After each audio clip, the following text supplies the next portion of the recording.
আশা করি সকলেই ভালো আছো। তো তোমরা অন স্ক্রিনে দেখতেই পাচ্ছ এখানে যে আইসিডিএস অঙ্গনওয়াড়ি কর্মী নিয়োগ, আইসিডিএস কর্মী পদে চাকরি। ঠিক আছে, এখানে আজকে আমরা বর্ণনা করব যে আইসিডিএস কর্মী পদে শূন্যপদ কত রয়েছে, বেতন কত রয়েছে, যোগ্যতা কী থাকছে এবং আবেদনের শেষ তারিখ কত, এই সমস্ত কিছু জানাবো এই ভিডিওতে। সো ভিডিওটি প্রথম থেকে শেষ পর্যন্ত তোমরা দেখতে থাকো। ঠিক আছে, ইতিমধ্যেই কিন্তু আমি আইসিডিএস সম্পর্কে অনেক কটা ভিডিও করেছি এবং 5-6টা জেলাতে কিন্তু ইতিমধ্যেই প্রকাশিত হয়েছে রিক্রুটমেন্ট নোটিফিকেশন এবং সেখানে কিন্তু আবেদন চলছে। সেগুলো সমস্ত ভিডিও করা আছে, তোমরা প্লেলিস্টে পেয়ে যাবে এবং আমাদের ফেসবুকেও পেয়ে যাবে। তোমরা কিন্তু ফেসবুক পেজটাকে অবশ্যই ফলো করবে, সেখানে কিন্তু সমস্ত আপডেট দেওয়া হয় প্রতিনিয়ত। এবং আরও কিছু নতুন ডিস্ট্রিক্টে কিন্তু ইতিমধ্যেই রিক্রুটমেন্ট নোটিফিকেশন প্রকাশিত হয়েছে, সেই জন্যই কিন্তু আমি এই ভিডিওটা করেছি। তো এই ভিডিওতে আমরা দেখাবো যে আরও কোন কোন জেলাতে নতুন করে রিক্রুটমেন্ট স্টার্ট হয়েছে। ঠিক আছে, সো এই ভিডিওতে আমরা সমস্ত কিছু বলতে চলেছি। ভিডিওটি প্রথম থেকে শেষ পর্যন্ত দেখতে থাকো, তোমরা সমস্ত কিছু ভালো করে বুঝে যাবে। রিক্রুটমেন্ট প্রসেস কী রয়েছে, কীভাবে নিয়োগ করা হবে এবং কীভাবে আবেদন করবে, সমস্ত কিছু জানাবে এই ভিডিওতে। দেখো, পদের নাম তো আগেই বলেছি যে অঙ্গনওয়াড়ি কর্মী নিয়োগ এবং হেল্পার নিয়োগ করা হবে। ঠিক আছে, এবং দেখো এখানে আমরা আজকে বলবো, ঠিক আছে, মাসিক বেতন কত রয়েছে, শিক্ষাগত যোগ্যতা কী লাগছে, কীভাবে আবেদন করবি, আবেদন প্রক্রিয়া এবং সিলেকশন প্রসেস, সমস্ত কিছু জানাবো এই ভিডিওতে। ঠিক আছে, এবং এটা হচ্ছে আবেদন এবং আইসিডিএস কর্মী এবং হেল্পার। দেখো, বয়স তোমাকে 18 থেকে 40 বছরের মধ্যে হলেই কিন্তু তুমি এখানে অবশ্যই আবেদন করতে পারছো। এবং বেতন সীমা সরকারের নিয়ম অনুসারে যেমন বেতন দেওয়া হয় ঠিক সেরকম বেতন দেওয়া হবে এবং বয়সের ছাড়ও দেওয়া হবে। এসসি এসটি ওবিসিদের জন্য যেমন ছাড় থাকে সেরকম কিন্তু ছাড়ও দেওয়া হবে। ঠিক আছে, এবং এখানে যদি আমরা দেখি যে শিক্ষাগত যোগ্যতা কী লাগছে, তাহলে আমরা দেখতে পাবো যে তুমি যদি মাধ্যমিক পাশ করে থাকো অথবা উচ্চ মাধ্যমিক পাশ করে থাকো তাহলে কিন্তু তুমি এখানে অবশ্যই আবেদন করতে পারছো। ঠিক আছে, মাধ্যমিক অথবা উচ্চ মাধ্যমিক পাশ করে থাকলে তুমি কিন্তু এখানে অবশ্যই আবেদন করতে পারছো। এবারে বিষয়টা হচ্ছে যে চাকরি তুমি যে আবেদন করবে এটা হচ্ছে অফলাইনে না অনলাইনে। তো কিছু কিছু জায়গায় কিন্তু অফলাইনে হচ্ছে, বেশিরভাগ ক্ষেত্রে কিন্তু অনলাইনে হচ্ছে। তুমি কিন্তু অবশ্যই অনলাইনে আবেদন করার চেষ্টা করবে। অনলাইনে কিন্তু সবথেকে ভালো প্রসেস এবং অনলাইনে তোমাকে ওই ওয়েবসাইটে কিন্তু তোমাকে অ্যাডমিট কার্ড দেবে এবং তোমার সিলেকশন তোমার পরীক্ষার জন্য কিন্তু ডাকা হবে, টেস্ট পরীক্ষা হবে, তারপর ইন্টারভিউ হবে। ঠিক আছে, চাকরি প্রার্থীদের জন্য আবেদন করতে হলে অবশ্যই অনলাইনের মাধ্যমে অথবা অফলাইনে কিন্তু আবেদন করতে হবে।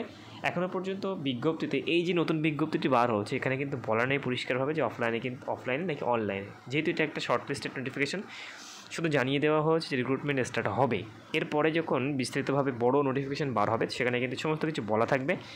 তো সেই নোটিফিকেশনটি কিন্তু খুব শীঘ্রই আসতে চলেছে। তোমরা সেই নোটিফিকেশনটি আমাদের টেলিগ্রাম গ্রুপে এবং ফেসবুক পেজে পেয়ে যাবে। দেখো, যতদূর জানতে পারছি আবেদনের শেষ তারিখ হচ্ছে তোমার 15/9/2024। ঠিক আছে, এর মধ্যে কিন্তু তোমাদের আবেদন করতে হবে এবং খুব শীঘ্রই কিন্তু ফুল নোটিফিকেশনটি বার হবে। ঠিক আছে, নিয়োগ প্রক্রিয়া যদি আমরা বলি, চাকরি প্রার্থীদের এখানে লিখিত পরীক্ষার মাধ্যমে নিয়োগ করা হবে। লিখিত পরীক্ষা কত নম্বরে হবে এবং কীভাবে হবে, সিলেবাস কী রয়েছে এবং সমস্ত কিছু জানাবো, আমি সব বলে দেবো। ঠিক আছে, প্রথমে 90 মার্কের লিখিত পরীক্ষা হচ্ছে তোমাদের। ঠিক আছে, 90, তারপর কিন্তু 10 নম্বরে ইন্টারভিউ হবে। ঠিক আছে, এবং টোটালটা করে কিন্তু তোমাদের সিলেকশন প্রসেসটা হবে। ঠিক আছে, ইন্টারভিউয়ের মাধ্যমে লাস্টে নিয়োগ করা হবে। তো এই সিলেবাস এবং সমস্ত কিছু আমাদের ভিডিওতে ইউটিউব চ্যানেলে পেয়ে যাচ্ছ। আমাদের প্লে লিস্টে গিয়ে আইসিডিএস বলে ওখানে অপশান আছে, সেখানে ক্লিক করলেই কিন্তু তোমরা সমস্ত কিছু পেয়ে যাবে ওখানে। ঠিক আছে, এবং যদি তোমরা না পাও, যদি কোনো প্রবলেম ফেস করো তাহলে কিন্তু আমাদের ফেসবুক পেজে এসে আমাদের ওখানে SMS করবে, আমরা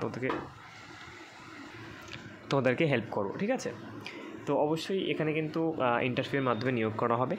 সমস্ত কিছু ভিডিওতে বলা আছে ইউটিউব চ্যানেলে, তোমরা এটা দেখে নিও। সেখানে যদি কোনো প্রবলেম ফেস করো অবশ্যই আমাদের ফেসবুকে SMS করবে, আমরা কিন্তু ডাইরেক্ট সেখানে তোমাদের সমস্ত প্রশ্নের উত্তর দেবো। ঠিক আছে, এবার আমরা ডাইরেক্ট চলে যাবো নোটিফিকেশানে। ঠিক আছে, দেখো বন্ধুরা, এটাই সেই নোটিফিকেশান, অফিসিয়াল নোটিফিকেশান, এবং এটা কিন্তু মুর্শিদাবাদ জেলায় এখনও পর্যন্ত 2024 কিন্তু মুর্শিদাবাদ জেলায় কিন্তু রিক্রুটমেন্ট প্রসেস চালু হয়নি। ঠিক আছে, এই নতুন রিক্রুটমেন্ট বার হচ্ছে, recruitment notification, short listed notification. তো দেখো, এটা কিন্তু নোটিফিকেশান, অফিসিয়াল নোটিফিকেশান। এখানে কিন্তু সমস্ত কিছু বলা রয়েছে, কিন্তু পুরোটাই বলা নেই যে অনলাইনে কি অফলাইনে হবে। শুধু বলা রয়েছে এখানে রিক্রুটমেন্ট হবে অঙ্গনওয়াড়ি হেল্পার এবং অঙ্গনওয়াড়ি ওয়ার্কার। দেখো, এখানে অঙ্গনওয়াড়ি হেল্পার এবং অঙ্গনওয়াড়ি ওয়ার্কার নিয়োগ হবে। ঠিক আছে, ওয়ার্কার। ঠিক আছে, এইগুলোই বলা রয়েছে মুর্শিদাবাদ ডিস্ট্রিক্টে। ঠিক আছে, নিউজটি প্রকাশিত হচ্ছে 16/8 অর্থাৎ আগস্টের 16 তারিখে, এই মাসের 16 তারিখে হয়েছে এবং এটাই বলা হয়েছে আপাতত। ঠিক আছে, এবং আনন্দবাজার এবং বর্তমান পত্রিকাতেও এখানে বাংলায় এটা দেওয়া হচ্ছে খবরটা। সো অবশ্যই তোমরা কিন্তু এখানে আবেদন করতে পারো। ঠিক আছে, যদি কোনো প্রবলেম হয় তোমরা ডাইরেক্ট আমাকে SMS করবে, আমরা তো হেল্প করার চেষ্টা করবো। ঠিক আছে, সো ভিডিওটি কেমন লেগেছে অবশ্যই জানাবে, আর কারা মুর্শিদাবাদ ডিস্ট্রিক্ট থেকে দেখছে ভিডিওটি কমেন্ট করে জানিও। দেখা হচ্ছে নেক্সট ভিডিওতে, সকলে ভালো থাকবে এবং আমাদের টেলিগ্রাম আর ফেসবুকটাকে অবশ্যই তোমরা ফলো করবে। ভিডিওটি ভালো হলে অবশ্যই চ্যানেলটি সাবস্ক্রাইব করে পাশে থাকবে। দেখা হচ্ছে নেক্সট ভিডিওতে, সকলে ভালো থাকবে, টাটা বাই বাই।